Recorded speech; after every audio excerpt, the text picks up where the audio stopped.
Basic common sense ಇಲ್ಲದೆ ಇರೋರು ಕಾಂಗ್ರೆಸ್ಗೆ ಹೋಗಿ ಜಾಯಿನ್ ಆಗ್ತಾರೋ ಅಥವಾ ಕಾಂಗ್ರೆಸ್ಸಿಗೆ ಜಾಯಿನ್ ಆದಮೇಲೆ ಕಾಮನ್ ಸೆನ್ಸ್ ಹೊರಟು ಹೋಗುತ್ತೋ ಅಂತ ನನಗೆ ಅರ್ಥ ಆಗೋದಿಲ್ಲ.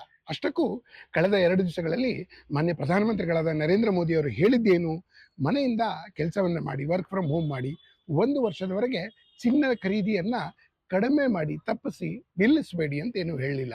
ಮೆಟ್ರೋ ಮತ್ತು ರೈಲು ಬಳಸಿ ಕಾರುಗಳ ಬಳಕೆಯನ್ನು ಕಡಿಮೆ ಮಾಡಿ, ಅಡುಗೆ ಎಣ್ಣೆಯ ಬಳಕೆಯನ್ನು ಕಡಿಮೆ ಮಾಡಿ, ರಾಸಾಯನಿಕ ಗೊಬ್ಬರದ ಕೃಷಿಯನ್ನು ಬಿಟ್ಟು ನೈಸರ್ಗಿಕ ಕೃಷಿಯ ವಸ್ತುಗಳನ್ನು ಉಪಯೋಗಿಸಿ ಅಥವಾ ಅಳವಡಿಸಿಕೊಳ್ಳಿ ಅಂತ ಹೇಳಿದರು.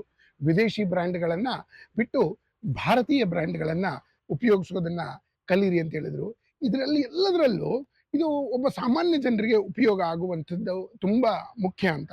ಹಾಗಿದ್ಮೇಲೆ ಮೋದಿಯವರು ಅವ್ರು ಮಾಡ್ತಾರೆ, ಯಾಕೆ ಈಗ ಹೇಳಿದ್ರು? 10-12 ವರ್ಷಗಳ ನಂತರ ಮೋದಿಯವರು ಯಾಕೆ ಈ ಮಾತು ಹೇಳ್ತಾ ಇದ್ದಾರೆ ಅಂತ ಹೇಳಿದ್ರೆ, ಜಾಗತಿಕ ಪರಿಸ್ಥಿತಿಯಲ್ಲಿ ಇವತ್ತು ಆಯಿಲ್ ಮೇಲೆ ಡಿಪೆಂಡೆನ್ಸಿ ತುಂಬ ಹೆಚ್ಚಾಗಿದೆ. ನಾವು ಆಯಿಲು ಯಾವ ದೇಶಗಳಿಂದ ಆಮದು ಮಾಡ್ಕೊಳ್ತಾ ಇದ್ವಿ, ನಮ್ಮ ಕಂಟ್ರೋಲಲ್ಲಿ ಇರದೆ ಅಂತಹ ಯುದ್ಧದ ವಾತಾವರಣ ಆ ದೇಶಗಳಲ್ಲಿರೋದ್ರಿಂದ ಇವತ್ತು ಅನೇಕ ದೇಶಗಳು, ಅದು ಅಮೆರಿಕ 50% ಆಯಿಲ್ ಪ್ರೈಸನ್ನು ಇನ್ಕ್ರೀಸ್ ಮಾಡಿದೆ. ಯುರೋಪಿನ ಬಹುತೇಕ ರಾಷ್ಟ್ರಗಳು 30-50% ಇನ್ಕ್ರೀಸ್ ಮಾಡಿದೆ. ಆದರೆ ಭಾರತ ಮಾತ್ರ ಪೆಟ್ರೋಲ್ ಮತ್ತು ಡೀಸೆಲ್ ಪ್ರೈಸನ್ನು ಇನ್ಕ್ರೀಸ್ ಮಾಡಿರೋದು ಝೀರೋ ಅಂದರೆ ಕಷ್ಟದ ವಾತಾವರಣ ಮುಂದೆನೂ ಇರಬಹುದು.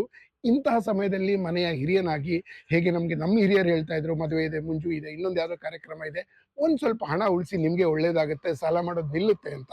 ಅದೇ ರೀತಿ ನರೇಂದ್ರ ಮೋದಿ ಅವರು ನಮ್ಮೆಲ್ಲರಿಗೂ ಹೀಗೆ ಹೇಳಿದ್ರೆ, ಈ ಕಾಂಗ್ರೆಸ್ನವರಿಗೆ ಜಾಗತಿಕ ಪರಿಸ್ಥಿತಿ ಮತ್ತು ಇಂಟರ್ನ್ಯಾಷನಲ್ ಅಫೇರ್ಸ್ ಬಗ್ಗೆ ಒಂದಿಷ್ಟು ನಾಲೆಜ್ ಇಲ್ಲ.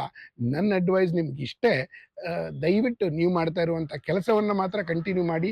ರಾಜಕೀಯ ನಿಮಗಲ್ಲ, ನಿಮ್ಗೆ ಈ ವಿಷಯ ಅರ್ಥ ಆಗೋದಿಲ್ಲ. ಇನ್ನು ಎಲ್ಲ ದೇಶಭಕ್ತರು ಎಷ್ಟಾಗುತ್ತೆ ಅಷ್ಟು ನಾವು ದೇಶದ ಜೊತೆಗೆ, ನರೇಂದ್ರ ಮೋದಿ ಅವರ ಜೊತೆಗೆ, ದೇಶದ ಒಳ್ಳೆಯದಕ್ಕೆ ಮತ್ತು ಮುಂದಿನ ಪೀಳಿಗೆಗಳಿಗೆ ಗಟ್ಟಿಯಾಗಿ ನಿಲ್ಲೋಣ ಅಂತ ಅಷ್ಟೇ ಹೇಳಲಿಕ್ಕೆ ಇಷ್ಟಪಡ್ತೀನಿ. ಧನ್ಯವಾದ.